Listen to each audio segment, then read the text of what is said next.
It's a pleasure for me to be here today, and actually, in many ways, being here at the Region 6 headquarters is for me like a homecoming, because I used to tag along with my dad when he was working on projects for Region 6, and I would come and visit with Merle Pugh, who was the head of Region 6, who was a very dear family friend, and actually was instrumental in us even doing the Pacific Crest Trail to begin with. And I'm going to initially apologize, that's an Adobe, we've since discovered, that's an Adobe glitch, the title at the top, but I have my document in Acrobat. So, firstly, I'd like to tell you that my trail moniker is Scout, and so today I'll be your guide on the PCT. People ask you that question. Why the PCT? Why any wilderness trek for that matter? When people ask me that question, the first thought that comes to my mind is if you have to ask that question, you will never understand the answer. My answer would be rhetorical. Why any personal challenge? To me, it is a quest for whatever it is you are missing in your life at that moment. We are all on our own journeys, trying hard to prove to ourselves that we can do it. It is why we push ourselves to the point of breaking and beyond. Because we need to, for whatever reason. A reason that is highly personal. It is not a measuring stick for anyone but yourself. We are all fighting our own battles. You have to want it from your heart and embrace it as you go. My papa says, and I quote, "The word can't is not in your vocabulary." We kids dare not use that word because he would push us harder. Whatever it is that pushes you from behind out onto the trail is the thing that motivates you. It shoves you from behind and pulls you from the front, and it's why you will, as Winston Churchill famously said, never, never, never give up. That quote is on my refrigerator. It's not only on my refrigerator, but it's in my heart. When Gregory Mallory was asked the question, "Why climb Mount Everest?" he retorted, "Because it's there." When we began, people who had never heard of the trail thought we were crazy.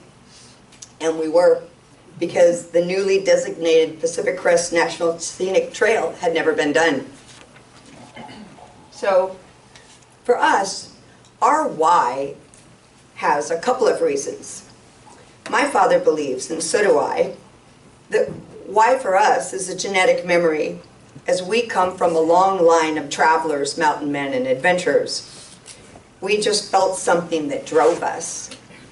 We're related to Peter Hardeman Bernadette, who in 1842 was the wagon boss that led the first wagon train on the Oregon Trail.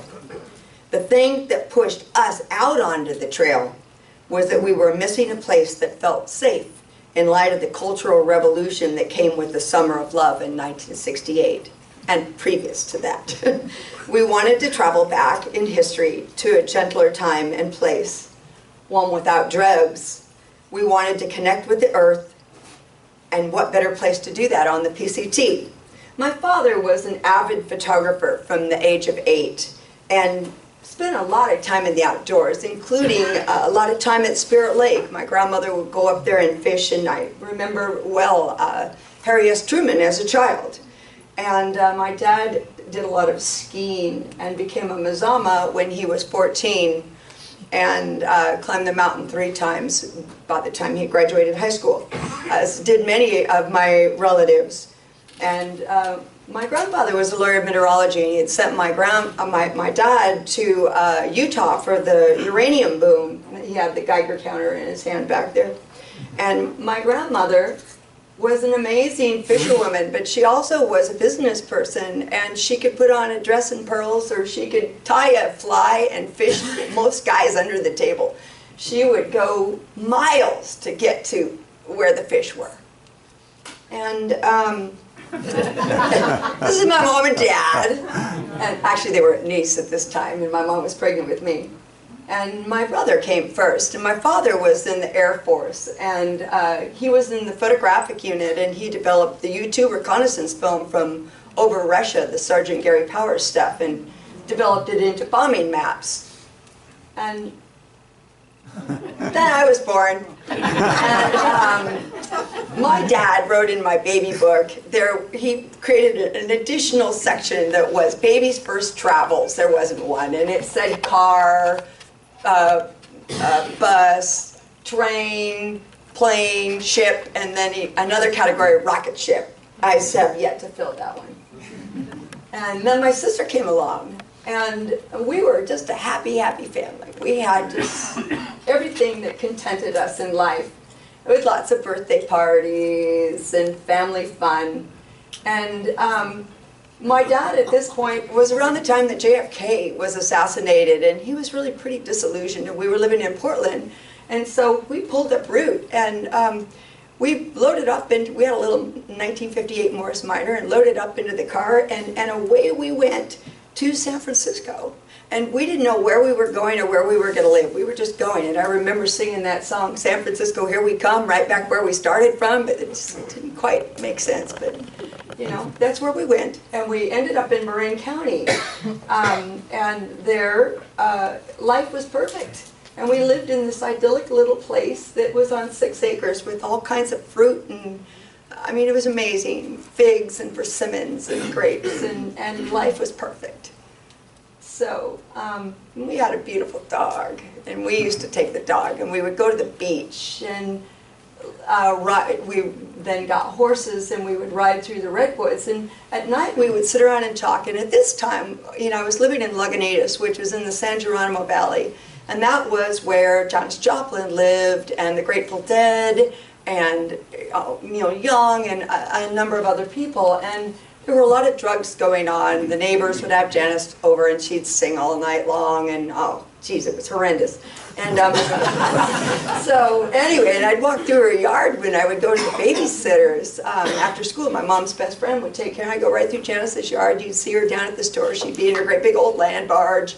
And the Grateful Dead, I would go spend the night at my neighbor's house, my friend's house, and sit on their fence and listen to the Dead practice. So we would talk at night. We didn't have a TV. We would talk at night, and we decided that we wanted to do something to get back to the past. And so we were reading the Laura Ingalls Wilder series, and decided that we should figure out what to do. And one of the options was to sail around the world, and my mom didn't swim, nor did my sister or myself, and now my mom's an avid swimmer, but so that was not an option. The other one was the PCT, which hadn't been designated yet. We started talking actually in 1967, and my dad was the scout leader, and so there were always boys around, which I loved to play with the boys. They were always great fun. And we did things like made telephones, you know, with a piece of cord and 2 tin cans, and an obstacle course. And my dad was highly imaginative when it came to, my mom was really upset that was the garbage can lid. My dad made that out of printing plates. So, and my dad was working in San Francisco as a writer and photographer at San Francisco Magazine, and my mom was modeling. So she taught me early on how to walk with a stack of books on my head. And we got horses. And we ended up riding our horses over it was 4 miles as the crow flew, and we would ride through the redwoods and down to the beach and take them swimming out in the ocean, which they absolutely loved to do. And then we got these ponies, and oh, whoever said ponies are cute, ponies are mean. They'll step on you, they'll bite you, they'll run you over, anything to get you off their back. And the horses were great, though, and so we first acquired 2, and then pretty soon, and oh, one of the things that's most important about the horses is that all of our horses are rescue horses. They were all abused, misused, just really led very, very sad lives before they came into ours. And this horse in particular, her name was Crazy Daisy May. I named her. And she had been abused so horribly that she would grab the bit and just run, and she was the fastest horse we had. And someone had lifted their leg, and whenever they did, she would buck. And so she was a handful, and we got her for $5. And so Daisy came and met the other horses, and now at this point we were planning.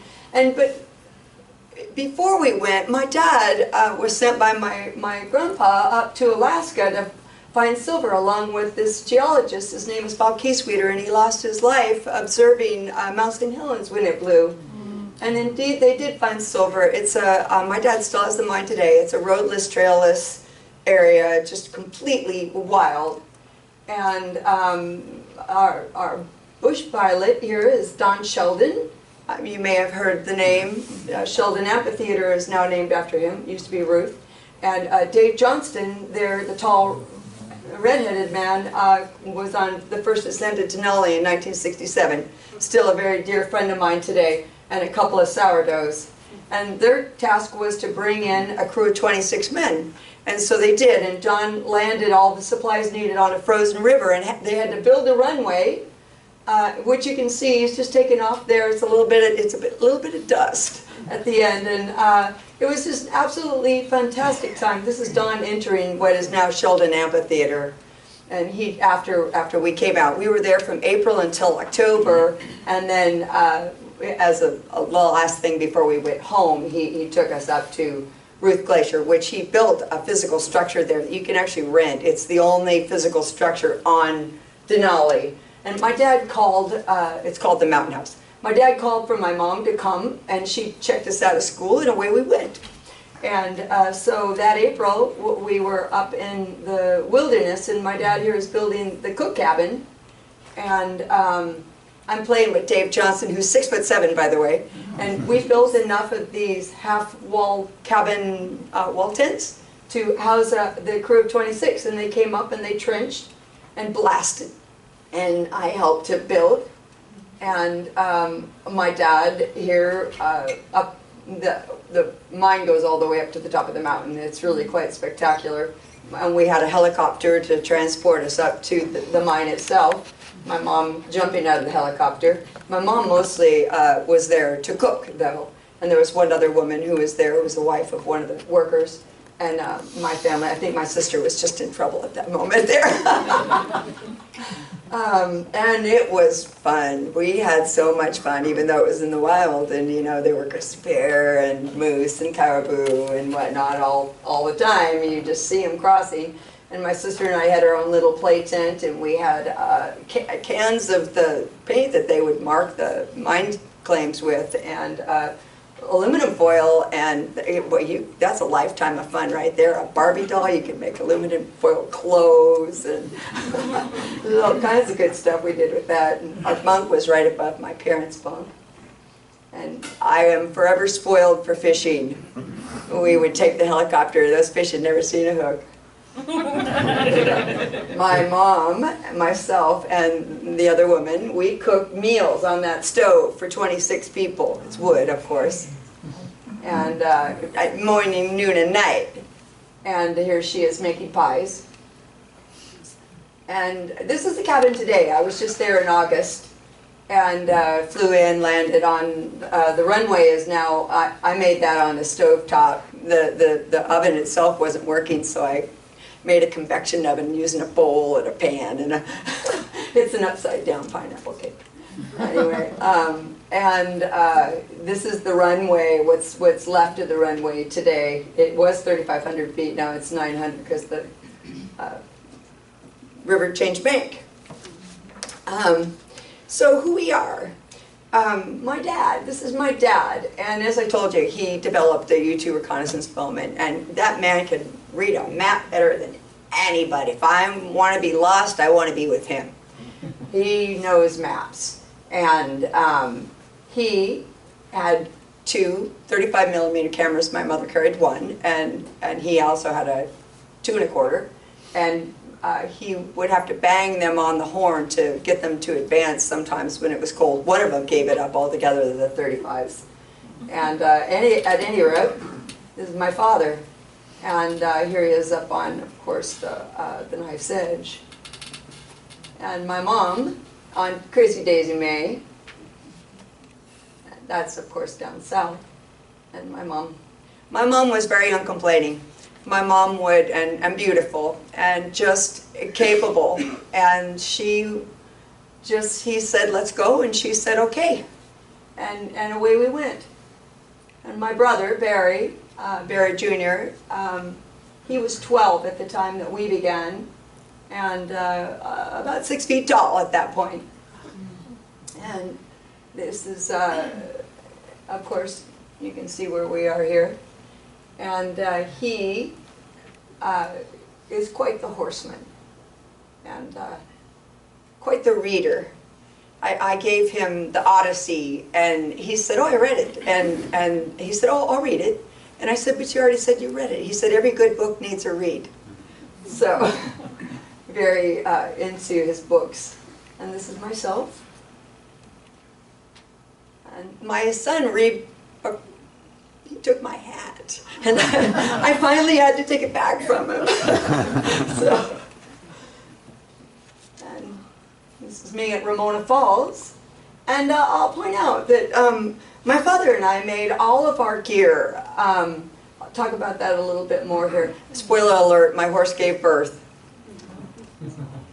Crazy Daisy May became my horse. I rode whatever it was that was ill or needed extra care. And this is my sister Colette, and she's sporting the San Geronimo Valley Bobcat shirt there.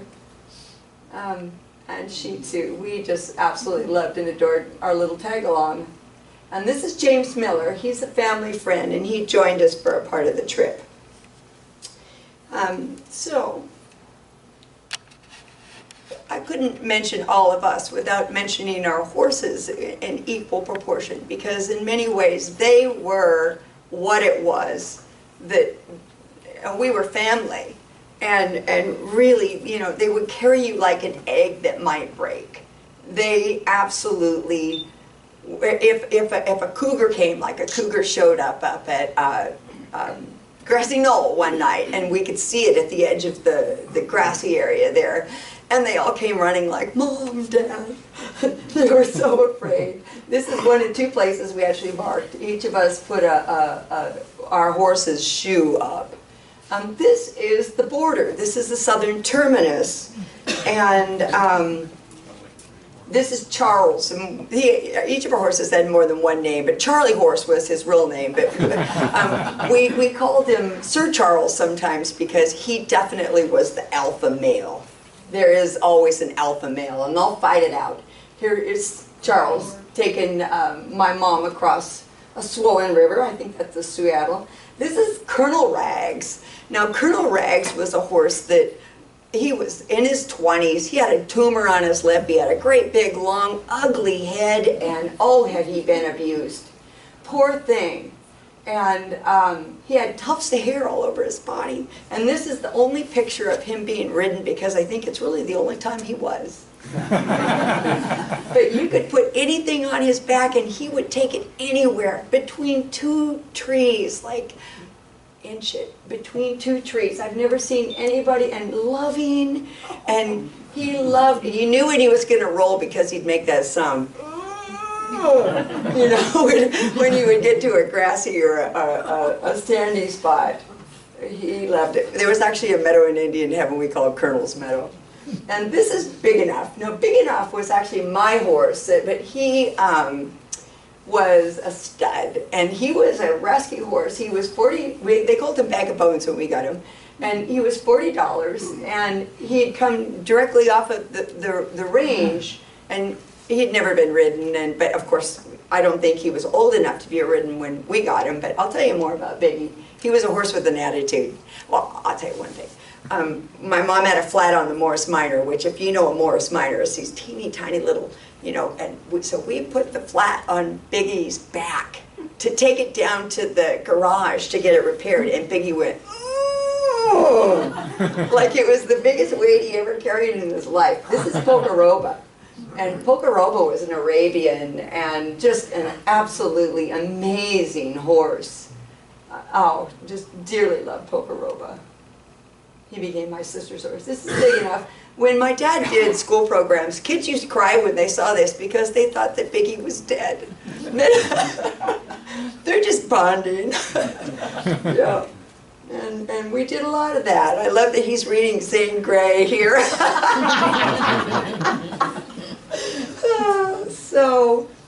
And Chiquita, this is Chiquita. So we had songs that we would make up for the horses as well. Like Chiquita, we would sing "What's New Chicky Poo" to Tom Jones' "What's New Pussycat," you know.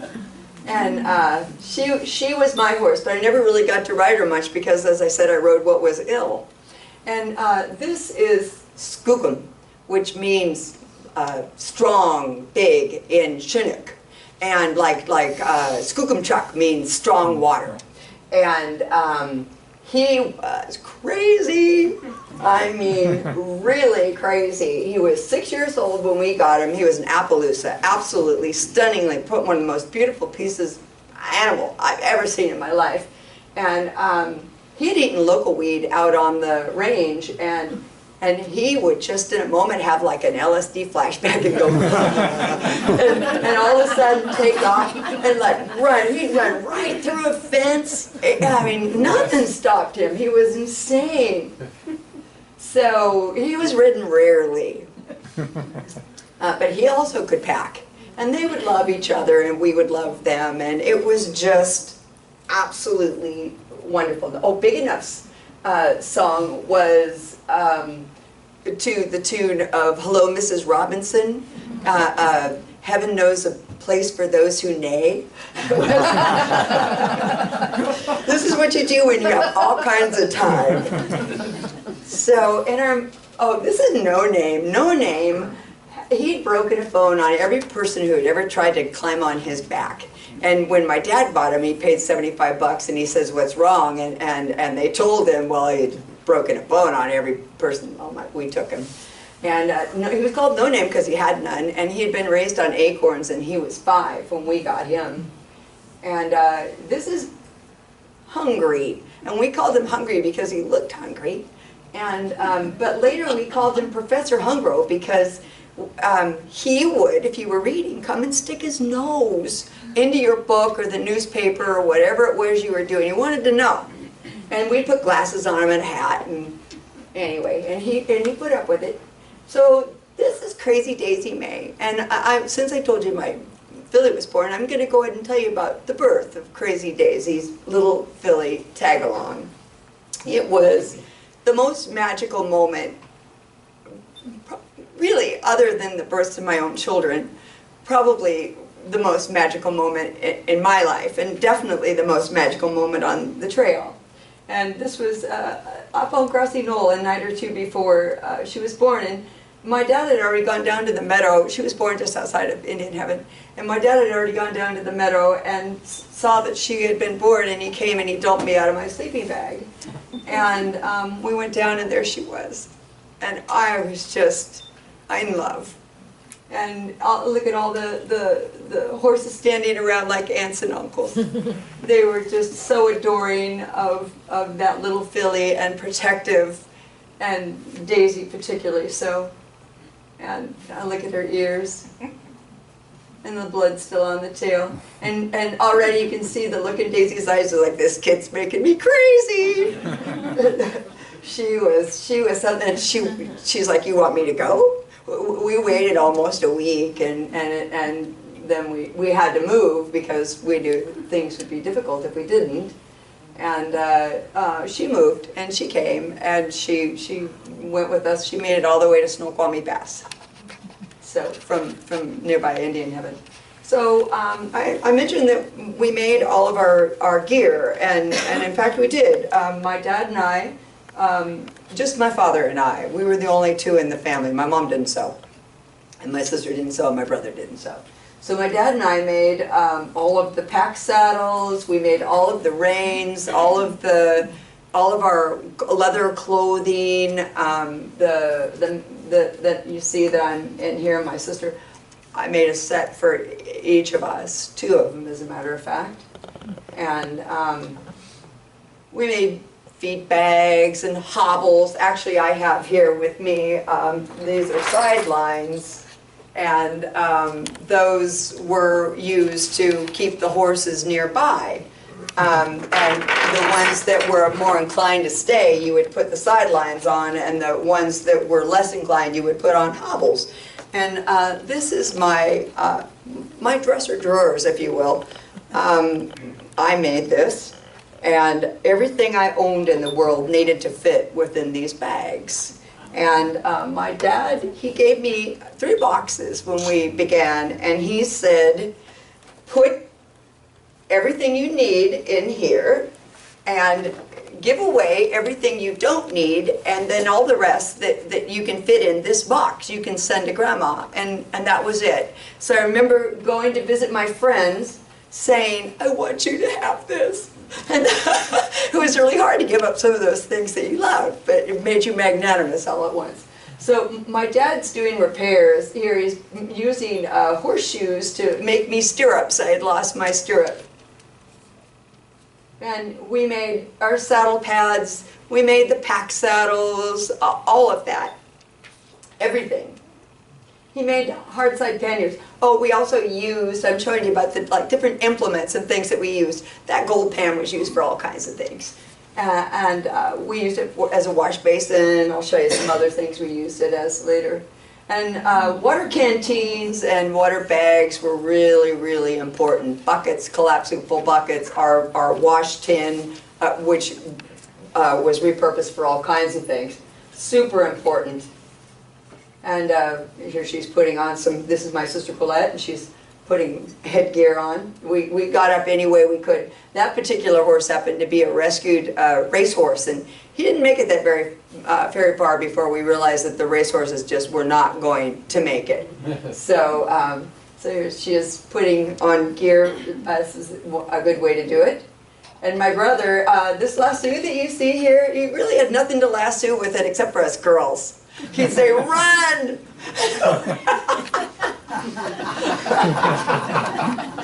We had a wash board for doing clothes. You had to know my brother. And these pop tents that you see, we were sponsored by Coleman Thermos, and this is the only thing that we ever had that was sponsorship. And my dad had actually written them. He had used one as a cache, a food cache up in Alaska, and so and told him about the trip, and they sent him these, and they were canvas, you know, and if you got against the sides, they would leak and everything, but they worked. And this is one of the pack saddles that Dad and I made. We got just the blank tree, and then, you know, we did everything to it. My dad made these. We had hard panniers and soft panniers. Now the hard panniers, one of them was just like a box that you would open and put food into, and the other one was like a traveling kitchen that would drop down that had a whole mess kit sort of set up in it. And here, James is throwing a diamond. Actually, my dad did it by books. So this is a book that was essential to us on the trip. It's Horses, Hitches, and Rocky Trails. And my dad would look at the pictures, and he would stand us up on a table. You can see it's really quite detailed. And he would stand us up on a table, and he would make a pattern out of newspaper with a felt tip marker. And that's how we would make our leather clothing. And another source for that was Will James, also a notable cowboy artist. And we had several of his books.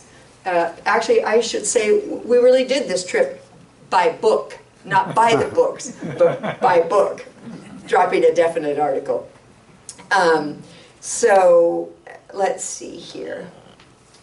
So we packed up everything and we went to the border, and this is our a mantee that's a cover, and my dad cleverly, you know, painted that. He's really quite the artist.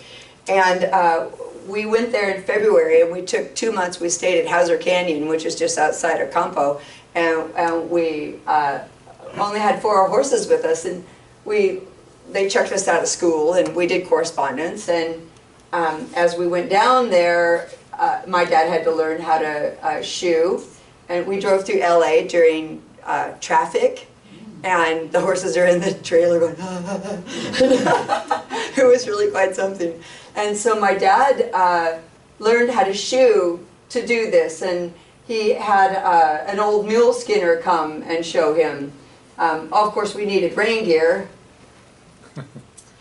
And so, let's see here.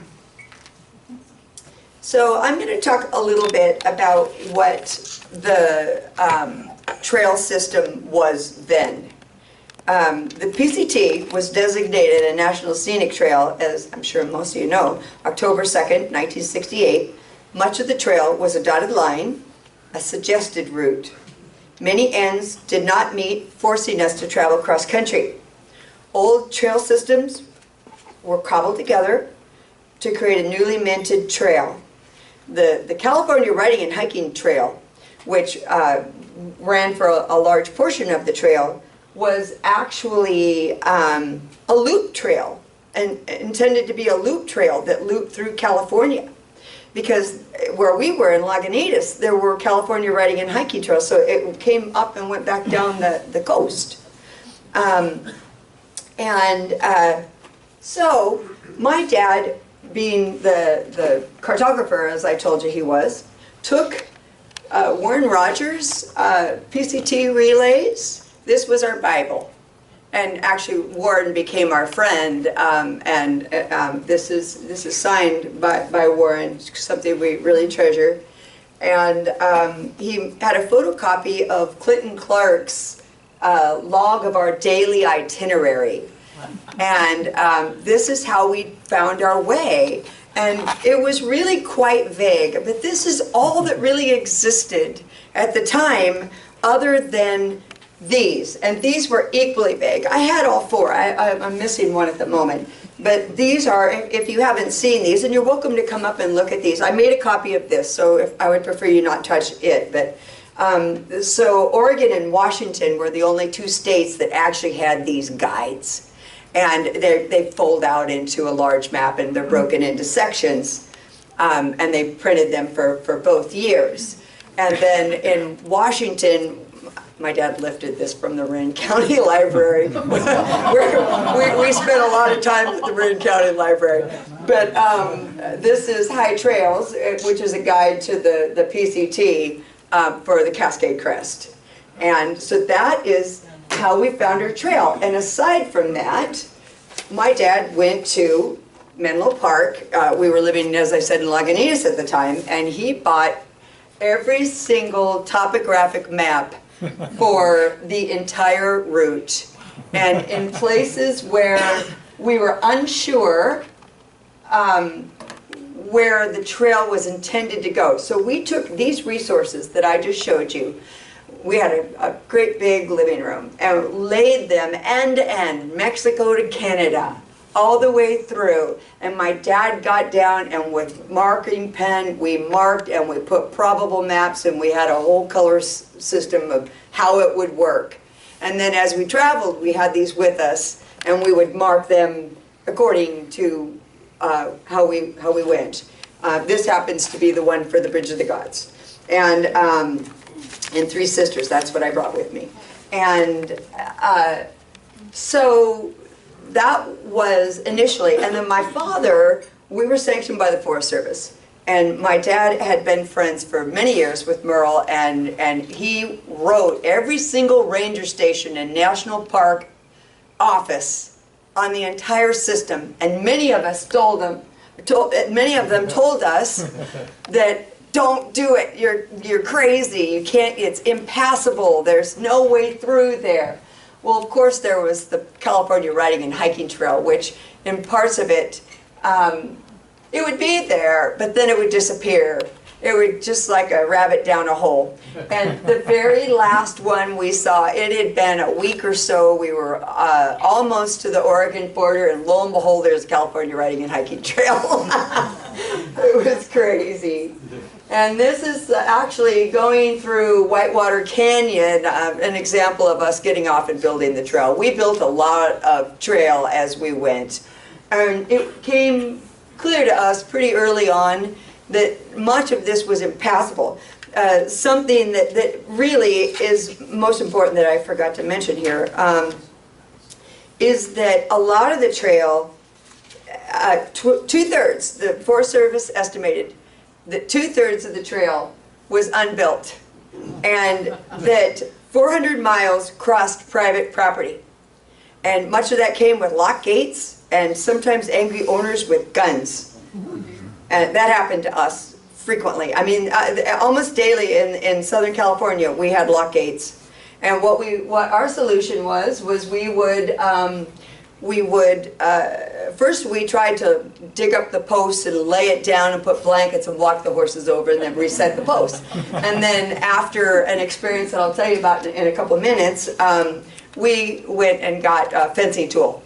And we would cut the fence and then we would repair the fence. That's the law of the West. You always repair the fence. So this was one of the happiest sights of my life, to actually see the California state line. This is what the trail looked like sometimes, literally. You know, I mean, and I can't express enough that, this is Oregon. We had just crossed into Oregon. This was the very first Pacific Crest Trail sign we saw on the entire PCT. So, you know, we attempted to do it in one season, but as I said, early on it became pretty clear that this wasn't going to happen. There was no way through, and my dad was adamant that we were going to follow the trail the way the trail was intended to be. But sometimes it would say, go to Campo. Well, we're in Campo, and that's why my dad chose the southern terminus the way that he did. I'll tell you a little bit about that in a moment. So at any rate, we did Mexico to Canada with no truck support, with nothing but my grandma showing up every now and then with oats and hay and whatnot. And there's the old sign and of course the new sign, and we are very respectful about leaving things the way that they are. I believe that this is one that Merle gave to my dad. You know, you would never take a sign. And as we worked and did the trail, we always marked the trail as we went. Actually, I want to go back there a moment and talk about marking the trail. All right, when you mark the trail, of course, you know, you mark it with blazes, but you also, have you ever heard of stone ducks? All right, so a stone duck, you know, if you don't know, it's a stack of 3 stones and then a rock to indicate in which direction you're meant to travel. And so we would look for those because oftentimes there might not be, especially if you're crossing a desert, there might not be a tree or anything that you could do anything with. So sometimes those ducks just mean someone else was lost there too. Exactly, and you're probably right about that. It's a decoy. All right, so we did school on the trail, in the saddle, and we also read avidly. And when I got done reading my books, I read my parents' books, and which meant I read The Graduate when I was 10 years old. And my parents caught on to the fact that I kept going back to the juicy parts. And my mom said, Bernadette, give me that book. And what would happen with books is they would be repurposed, you know, for outdoor use, secondarily, when TP got low. So I tore out those parts. I'm telling on myself. I tore out those parts and I put it in my saddle bag and I tuck it inside of whatever book I was reading and I'd read back through it. One day they fell out and my mom caught on to it and everyone just walked right on past those and never even said a word. Anyway, my dad is the master of free fun. And we did schooling, and one of the things that we did with schooling is we also done it at the border. They had Spanish lessons on the back of milk cartons, and we would always make sure we got the new one, you know. So we had all these Spanish lessons, so we studied Spanish in the saddle, and we horsed around. And we played cards. This is the James Creek shelter. I don't know, it no longer exists. It was just a beautiful little shelter that was just right off the PCT on Middle Sister. And this is how the Gold Pan was also repurposed. It was a slide. And, you know, we slid, we skied. We loved snow. It was kind of a love-hate thing. And my dad played the harmonica, I had spoons, my brother had a juice harp. And my dad actually played much better than the rest of us, but this is where they're making up the songs for the horses. And we would sing along until we forgot what the words were, and then we would just make up our own. And my sister happens to be a birthday girl in the middle of the summer, and we would always have a birthday party for her. It's decorated with wildflowers and baked in the Dutch oven. That Dutch oven did all kinds of things. It was a miracle. And the Bozo clowns, I don't know, Bozo's kind of creepy if you ask me, but yeah. She had a beautiful birthday, and she got a dolly. My sister, keeping in mind she was 8. And that dolly is probably the most well-ridden dolly, and I don't know. And we played with whatever was around, like in Joshua Tree we played with horny-toed frogs, we would race them. And here we had collected a bucket of frogs, and we would take the back ropes and hang them up and make swings, or, you know, my dad, this is a bear and bullfight, my dad's buried, Papa Bear. And, you know, my dad is a great big kid. He really is. He's just this big kid. Oh, and free food, too. So, and then there was always exploring. The moccasins I have on, I made as well. We all had a set of moccasins. And we played horseshoes, because they were available. And it was ideal. And this was like a dual purpose thing. It was a chore and free fun, because you get to bathe and swim at the same time. Yeah, and then there was always time to stop and smell the fireweed and the trillium.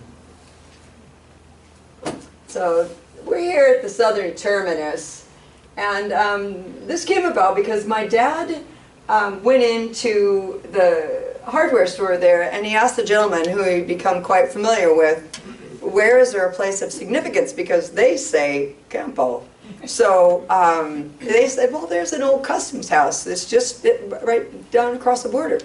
The border, you know, is a zone. This is just a demarcation. And so we thought, you know, we drove out there with some friends and thought, okay, that looks kind of interesting. So we decided that we would ride there. And actually I have to talk about the day before. The day before we rode, we went to pack up, and it took us until after 3 in the afternoon to pack. So my dad said, that's it, unpack, we'll start all over tomorrow. So we did, and we rode to the border and crawled through the fence and went into the customs house. And my brother and James, they dug bullets out of the walls. And it was just a fun time, except for my dad wrote in his diary that he didn't know how we were going to do it because my sister had let her horse go and it ran away, and I had let mine drop and roll. So he was doubting already.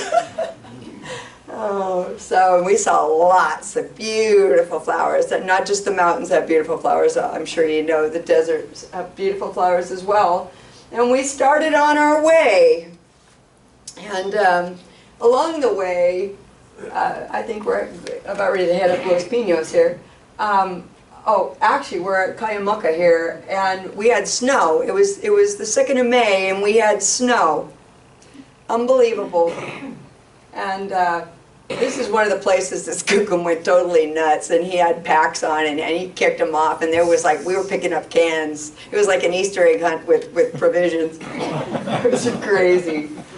But so as we rode along, we saw a lot of rattlesnakes, you know, and at first it was something that really concerned us, but we came to just say, snake on the right, snake on the left, you know, and the mule skinner who had taught my dad how to shoe, this was at the border itself when we were staging. the snake came up and he grabbed a forked stick and stuck it down and took a machete and went whack and cut the snake's head off. And the snake's body went coil and the snake's head went I'm 10. Wow. And yeah, and so he skinned it out and we ate it, and guess what it tastes like? Chicken. Yeah. So this is El Cajon, and that was gnarly. As we were rounding that bend, we heard a train, and I swear to God it sounded like it was on this track. And we were really, really frightened, but fortunately you can see there's a train in the distance that just had bounced off the mountains. And this was the trail at El Cajon, so you have a sense of what the trail was like. Really, pretty much non-existent.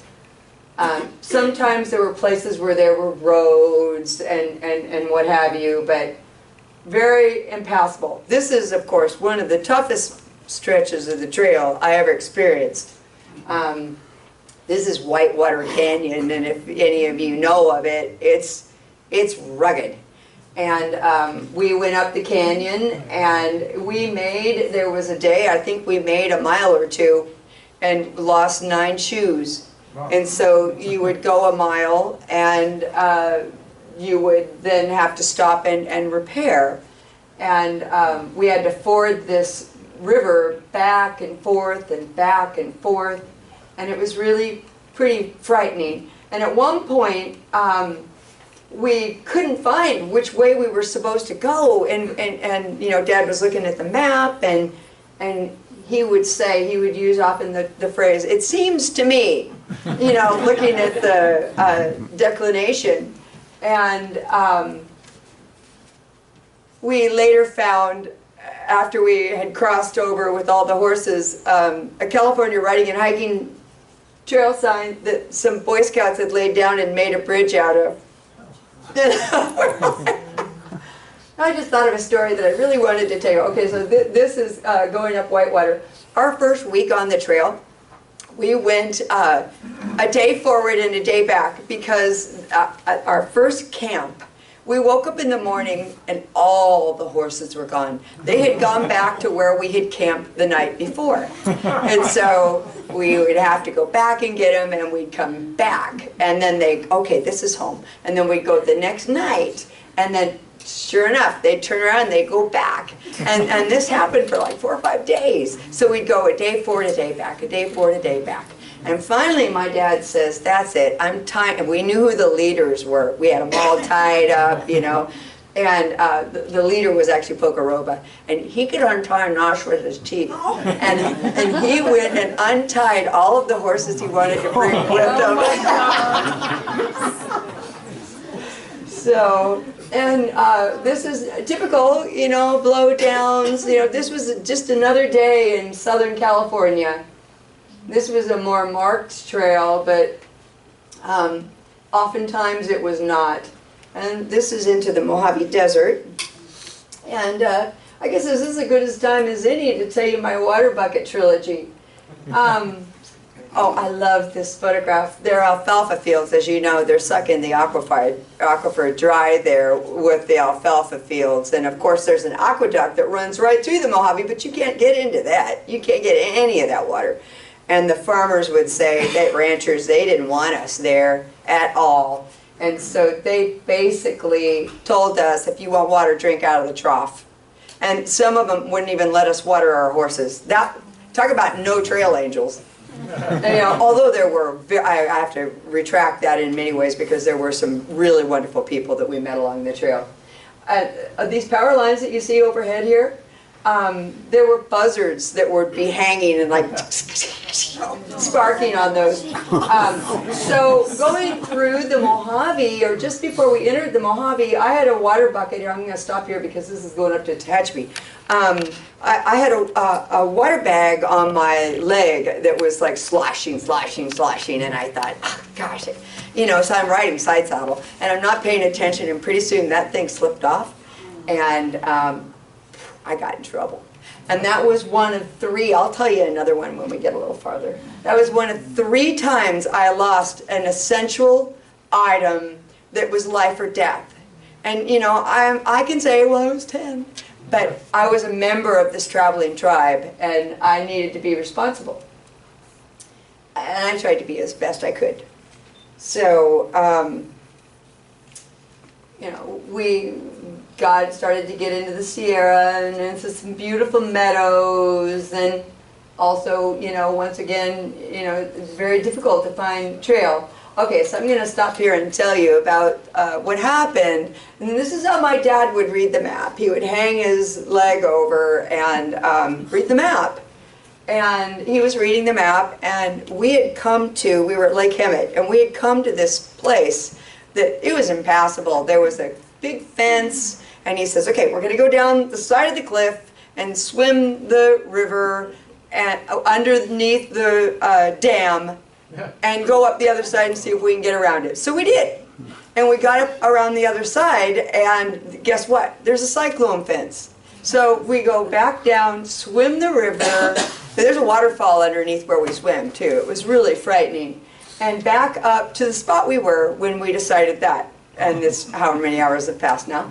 And so I say, he's like this, and I say to him, don't look now, Dad, but there's a rattlesnake under your horse. And he pulls back on his horse, his reins, throws his leg down, and his hat flies back as his horse rears up. And it hits the ground, and the snake strikes his hat. And there are teeth marked to this day, fangs in my dad's hat. So it got worse from there. That was a really bad day. So we went, I'm just going to stay here, I know it's uncomfortable, but we went cross country we took down a fence post and went into this land, which was grazing area, BLM grazing area. And we followed the fence looking for a way out. And finally, every gate we came to was locked, locked, locked. Sometimes gates would be unlocked. But they were all locked. And so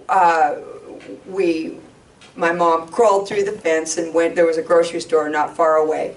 And the woman said, you know, I'll call somebody. Well, they came to the fence and they said, come over, come this way. Well, they directed us directly through quicksand.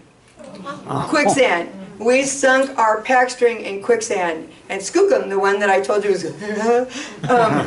he was in quicksand for 3 hours. 3 hours. And we thought, and there were skeletons all to the left and right. The only place you could be in that water was where the water ran, in the creek bed.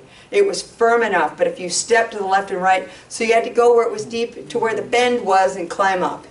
At any rate, we got out, and then that was the day that we bought the fencing tool, as soon as we got to Idlewild. Yeah. So we traveled on, and my mom, one of the only things that happened, and this actually isn't where it happened, but it was more, well, actually I'll stop and talk about this. This is on Black Mountain. That was another one of the stretches. I don't know, do you know Black Mountain? No? Yeah? Black Mountain hadn't been set foot on in over 5 years. And we found a Pulaski there. I mean, that was the only night on the entire trail that we went to bed without water or food. Any of us. And it was rough. And we built a lot of that trail. The only way through was to build it. And this is what the trail looked like, and also there were these huge boulders that the horses would actually get stuck between, and there was no way around. We had to literally build. So, and this is Los Angeles at sunset. And actually, this night they set off, I forget what it was, but there was this big explosion. It was some sort of test missile or something in the sky, and it was really frightening. It was very eerie to see something big and orange blow up in the sky because we knew Apollo was up there. And so we traveled, and I think this is San Felipe Valley. There's some crazy things that happened there too, but I'll keep going. And this is how we lunched a lot.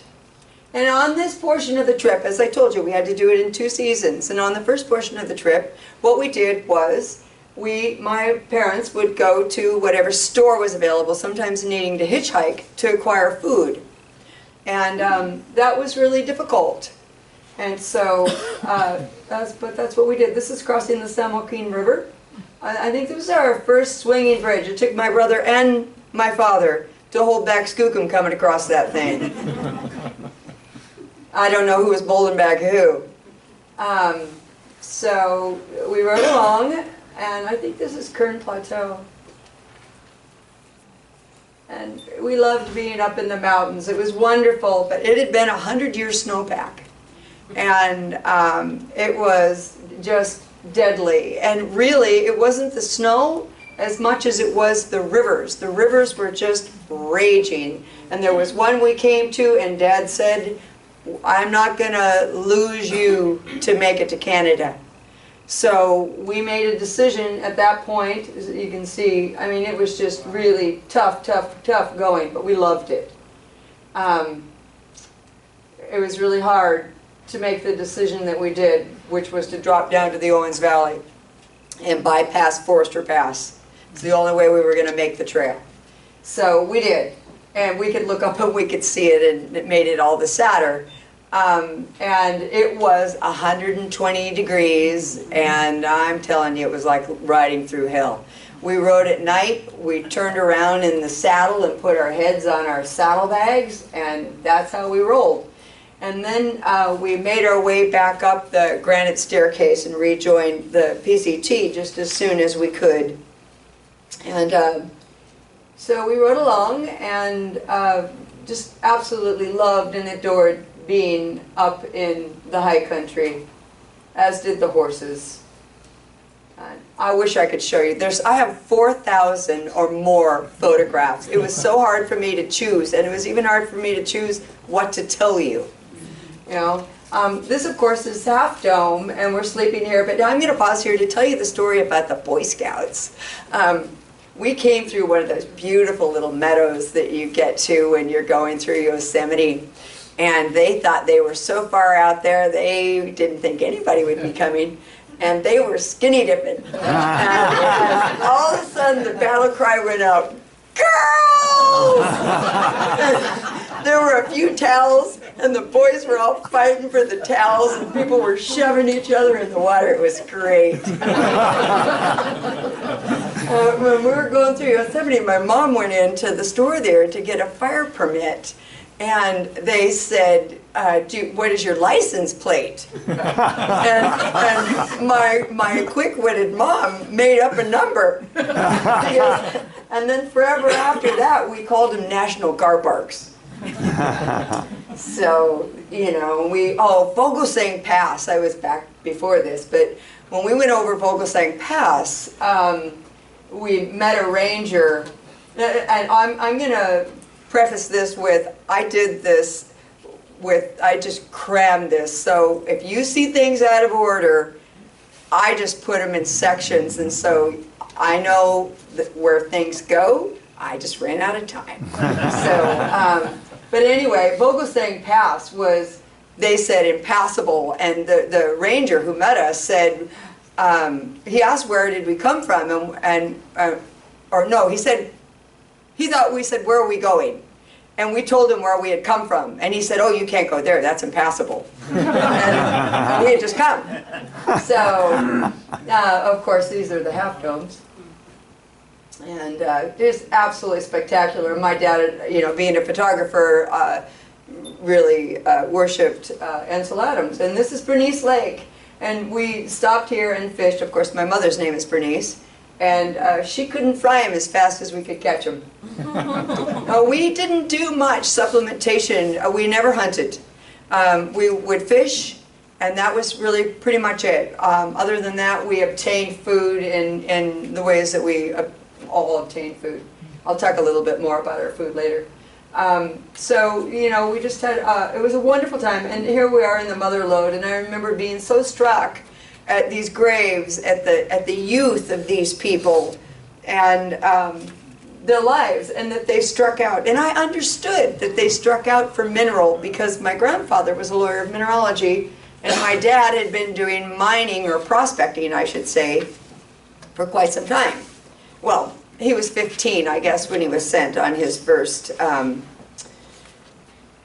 prospecting trip. So this, of course, is the Hartman Bar Bridge.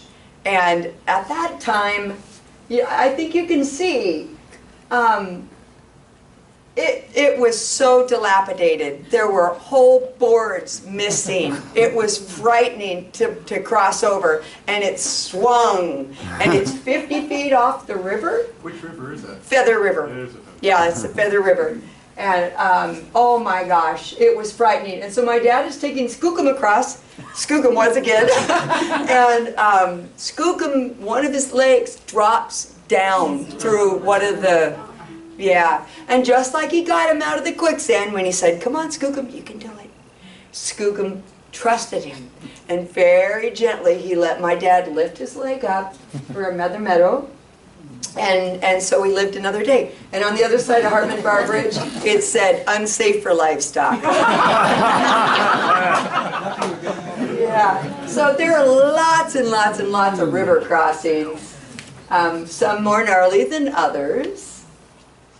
And, you know, these were just happy days. This is actually at the top of Squaw Valley. And these are out of order because we didn't, oh, I guess I didn't put Peter Grub Hut because we had Peter Grub Hut at the beginning.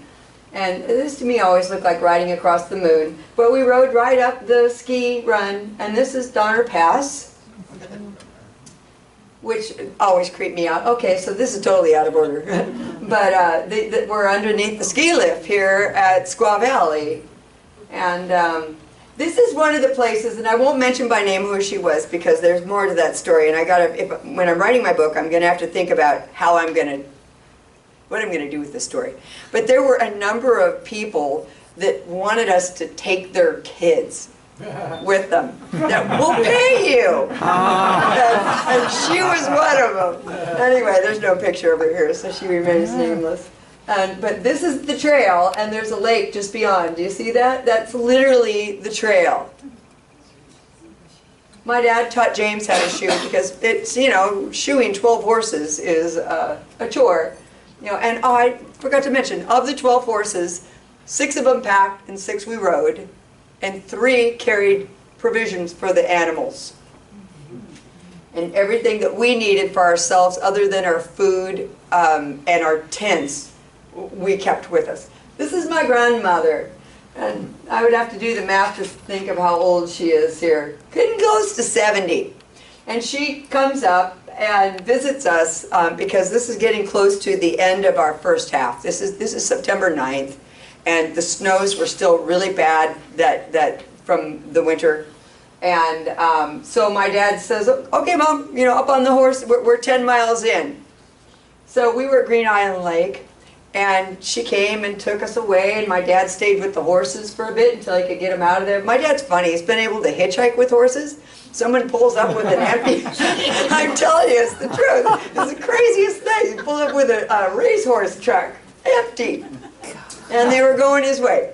Anyway, so my grandma went up with us, and if you know Green Island Lake, man, that is some good fishing. And it has like these pads of grass on it that float. And the fish get underneath it, and you kind of just drop your hook down there and dangle a little bit, and pretty soon you got a strike. So my grandma was in heaven. And that winter, I went to 2 different schools, and they could not have been more different. Actually, one of my classmates from 5th grade is here, Susie. So nice to see you. And I went to Ainsworth, which was my dad's alma mater in Portland. And then the other school I went to was a one-room school on the Bonneville Salt Flats in Utah. And the teacher was the mother of 6 of the children, and I was in the largest class. There were 3 of us 5th graders, and there were whole classes that were missing.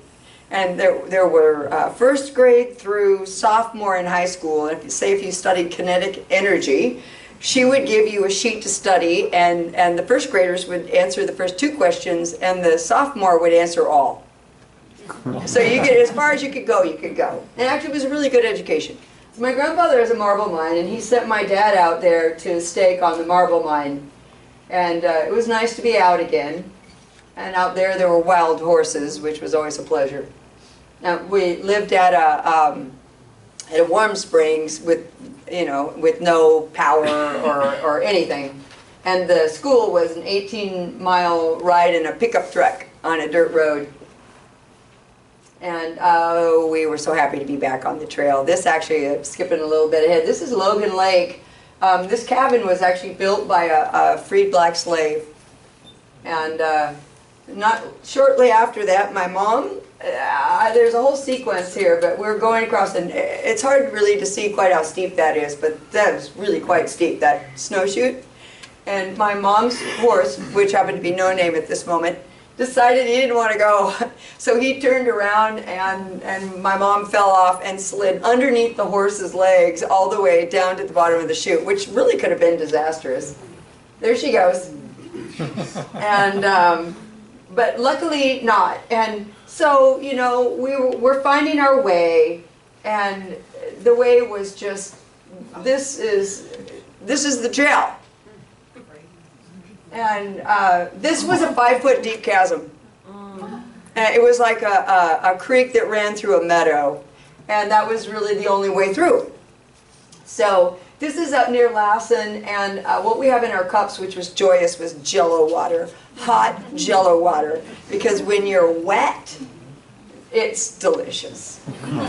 So we, I saw Mount Shasta for the first time, so I got a nickel. If whoever spotted the snow-capped peak, there would be an award for that.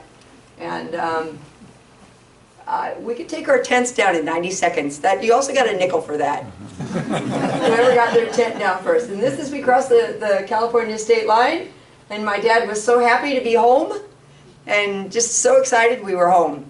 But for us it was a little confusing because we had been living in California since I was 4. So I thought, well, wait a minute, I'm leaving home. But no, Oregon was always home. So here we are. And my dad's just jumping up and down seeing this sign. So happy. Actually, I will say, there were a few fires that we put out in Oregon.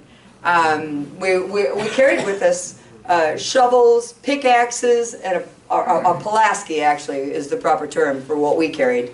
And also, collapsible buckets, axes as well. And so I wanted to put a picture of it in here, but I just ran out of space. My sister was ill, and this is what you did when you were ill. You had to be really throwing up or running a high fever to not travel. So, and we read. And my dad always made us stop and pay attention to the places of significance, the things that mattered, that had historical importance. And so we would stop and read every sign, and also he would assign for us to route for the day, especially here.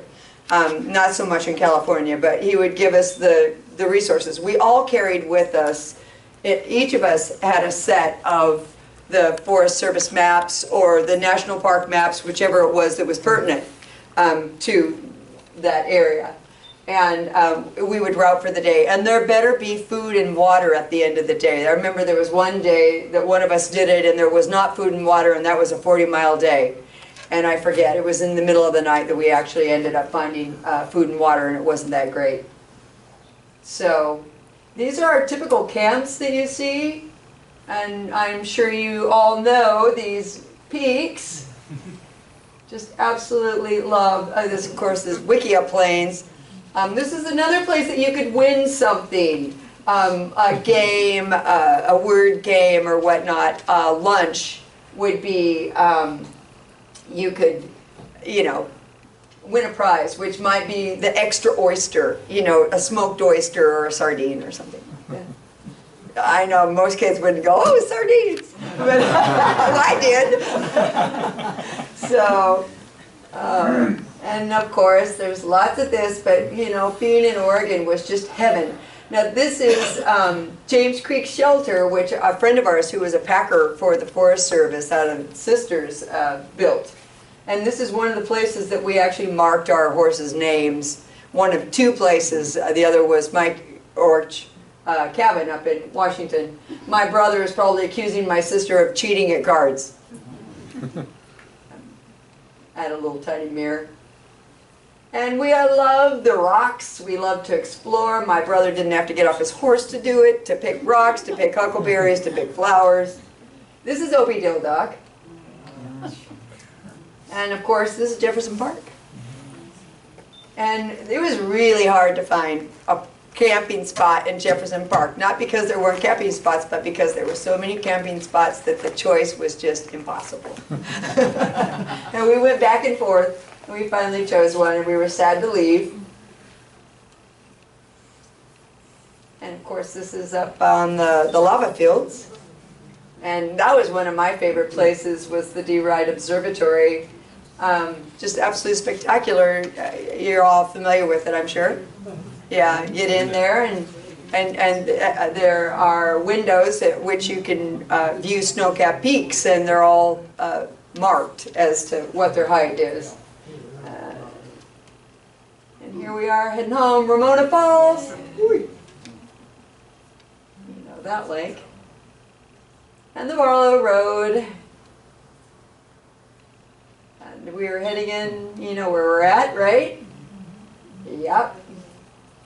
And so when we got to Timberline, the Forest Service and, well, Merle Pugh was there, and also news conference, news channels and papers were present.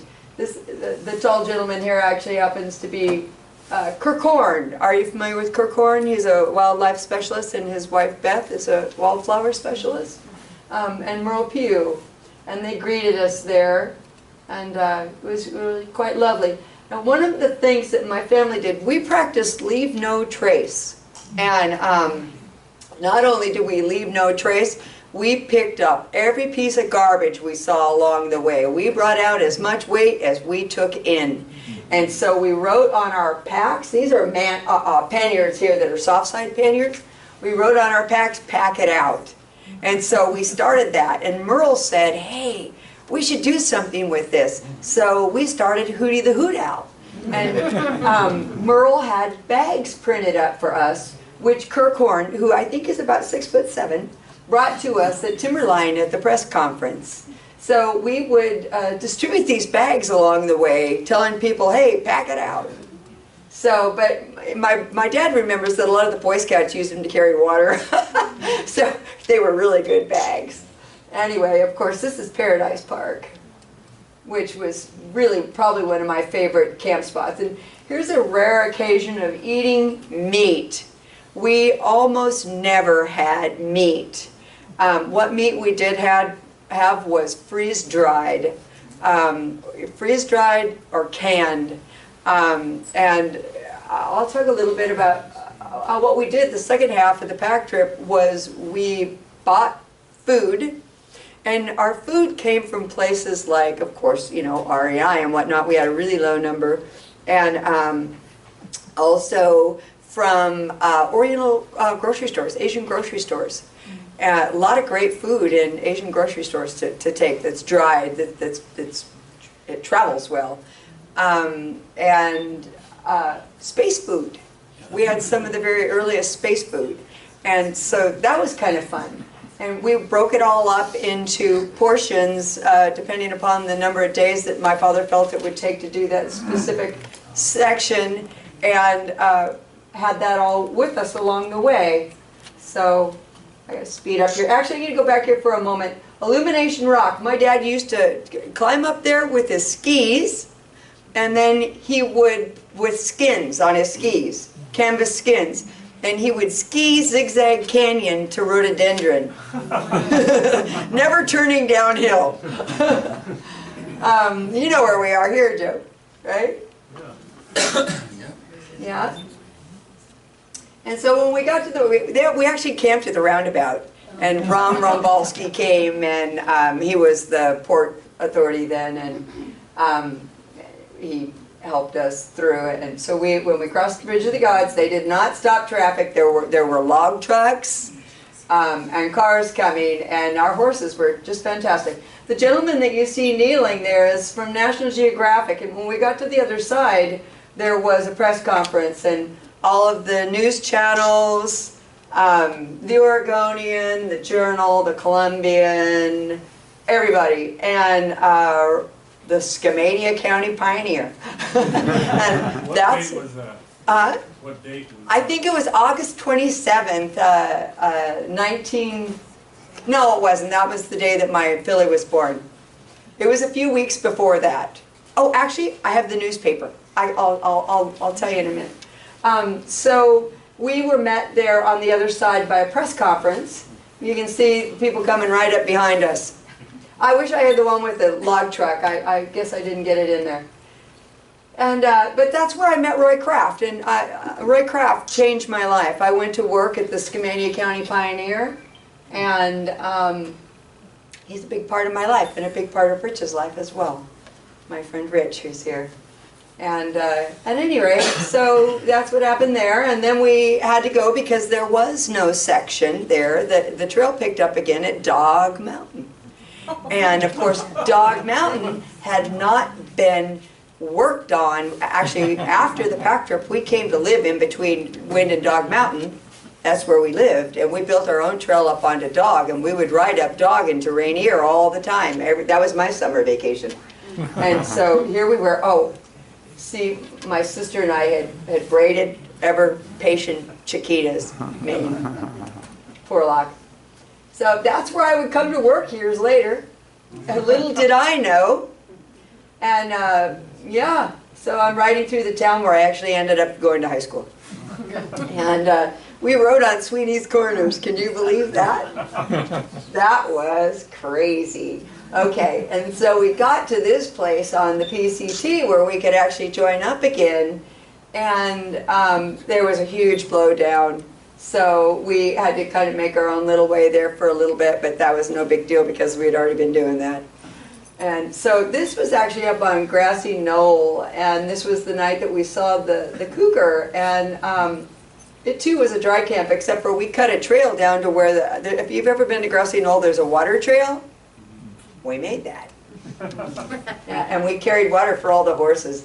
My dad was so upset. The last bucket of water was for us, and my mom wasn't paying attention. The horse stuck his nozzle in it and drank it. It was livid. All right, Sawtooth.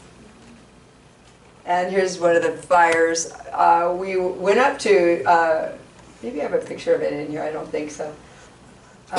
This is John Indian Racetrack, one of my favorite places. Oh, love, love, love Indian Racetrack. Oh, and that was Roy Dudley right there in that picture. I'll go back a moment for my Skamaniac friends. Roy Dudley, right here. And we would run, you know, this was the day off, and that's what we were doing. So we had to get back in the saddle again and go. And this is no longer, I guess, a pile of stones now from what I've seen in photographs, but this was the shelter that was at the base of the Goat Rocks. And the day that we arrived there, and actually it was built in commemory of a young lady who froze to death there. And the day that we arrived, it looked like this. It was a whiteout, and my brother rode out onto the Packwood Glacier. My dad called for him to come back, and the next day when we went up, we saw his footprints, and not far from the edge. And so Tag, by this time, had been born, and along we went. And the next morning we woke up, and it looked like this. We were at Snowgrass Flats. It was just absolutely beautiful. And so we took off, and away we went, and up the Goat Rocks, up the Knife's Edge. Oh, the trail, if you're familiar, of course, the trail runs literally along the spine of that. And so here we are, and my dad told me that I could not put a lead rope on her because if I did, and I cried, I was so upset. He said, if she goes over the edge, you'll follow her. And he was right, I would have. That's what you do when you love something that much, you know. So this is really on the very top of the spine. We were really happy to be on the other side. It was fantastic. We had to do this all the time. She needed milk breaks constantly. Poor little baby. And so and then too, we had to cross these creeks, and by this time, it's September, and it's really raging, and poor little thing.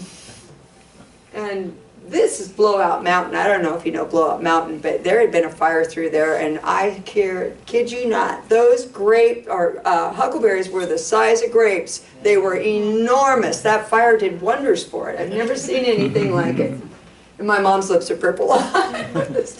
Another scene is shoeing. My dad, I cannot express how often that happened. Shoeing. Well, this too. Beautiful skies. This is kind of a Where's Waldo picture. See right down there, sort of in the middle, the little bits of red in the middle? That's our string. And then it started to get like this a lot. And it was really pretty miserable.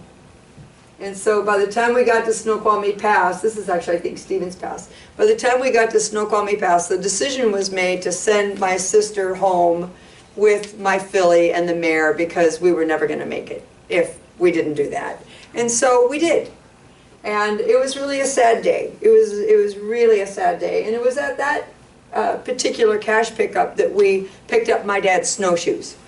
And because if we needed them for someone to run and get assistance, we wanted to have them with us. And from that point on, we carried snowshoes. And but then the weather broke, and it really became quite beautiful. And it was just absolutely lovely there for all of Glacier Peak and through the Alps, the Cascade Alps, and river crossings could be a little bit different. This was the North Cascade Highway before it was paved. It was just when it was in the beginning processes of being made. And of course, this is Mica Lake. And I seem to remember on the other side that that's called the bootlace, but I'm not sure that that's correct, but I think it might be. But that was gnarly. That was a really gnarly stretch of trail. That was one of the places where one of the horses actually rolled over and fell back down a switchback.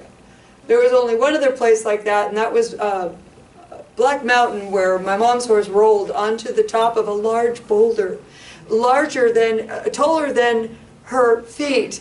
And so she was suspended on the boulder. We got her off. This is crossing the Seattle River, which was really gnarly. And the thing about crossing rivers like this with horses is that you don't want to go sideways too much, but you don't want to go head on, because if you do, then the horse is fighting the current, but if you go sideways, then the current will wash the horse away. And if that happens, you're never going to get back. So you have to kind of go at a diagonal. So then our camp started to look like this, and it was so cold. And there were places here like Frozen Finger Gap and Cutthroat Pass. Oh man, it makes me so cold just to think of it. And we'd sit around at night and we would talk about what we would eat for dinner when we'd get home. We'd make up these meals that were really just these fabulous meals. And before you knew it, we were traveling in snow and blizzards. There were areas where snow, and of course there's no pictures of those because you don't take pictures when you're in danger. That's why there's no pictures of the quicksand. We were traveling up to our chest in snow. And so after we went through Cutthroat Pass, my dad made the decision that Hart's Pass was impassable. And so what we did was we dropped down into the next valley over, and we went to the monument, which is the Parson Smith tree. And the Parson Smith tree is now in the museum. So that makes me feel very old, but it was fabulous. It was actually the unofficial border of U.S. and Canada for a very long period of time. He wrote a poem on it. I'll tell you about the poem. This was our last day, and the last day was hard to describe. All the emotions. It was the happiest, saddest day of my life. And you're so happy to be done, but you're so sad that it's over. And we walked in silence almost the entire time, except for there was a runway out in the middle of nowhere. Here's this runway. And so we got out there, and we had left our horses back at camp, and we let them full out. We just ran all the length of the runway, and it was a fabulous feeling. Absolutely fabulous. Although we were worried about our horses because that were tied up back at camp, because there had been wolves the night before that we could hear. And I actually had unzipped my tent to slide out to the bushes, and when I came back I didn't zip it. We were on a hill because we camped kind of late.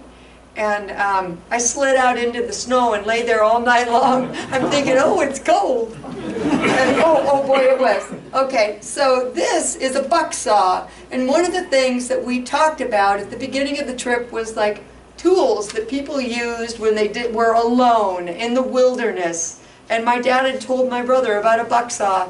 And so here on our last day in this cabin in the middle of nowhere is a buck saw. And we made it to the Parson Smith tree at the monument there. And the poem says, I've roamed in foreign parts, my lad, and many lands have seen, but Columbia is my idol yet. Of all lands she is queen. And that's Parson Smith, June 6, 1888. So that had stood as the border from that period of time until other monuments. And actually it was 10 feet inside of the U.S. border. And here we are at the monument. My dad, I forgot to mention something, this is really important. My dad was all about authenticity. And so our gear had to be authentic. Everything that we had with us had to be in period. And so, through the deserts, we were not allowed to wear sunglasses.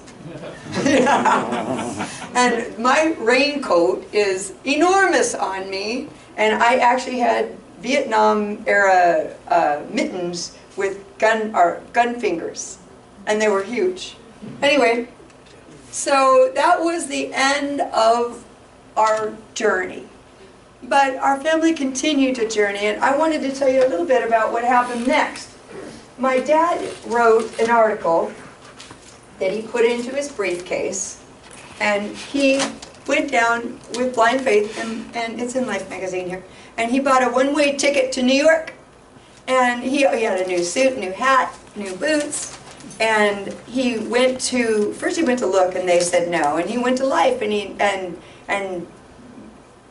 couldn't get an audience, and he sat in the lobby for several days, and finally the receptionist said, may I ask who you're waiting for? And he told her the editor, and so she says, just a moment, and she calls the editor and says, there's a Barry Murray waiting for you here in the lobby.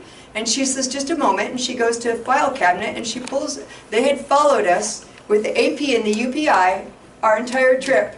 And she says, send him up. And my dad got into the elevator, and there in the elevator was Alfred Eisenstadt, who is, of course, a very famous, my dad felt like he was in the presence of greatness. And it also was in Holiday magazine and a number of other international magazines. This was an 8-page spread.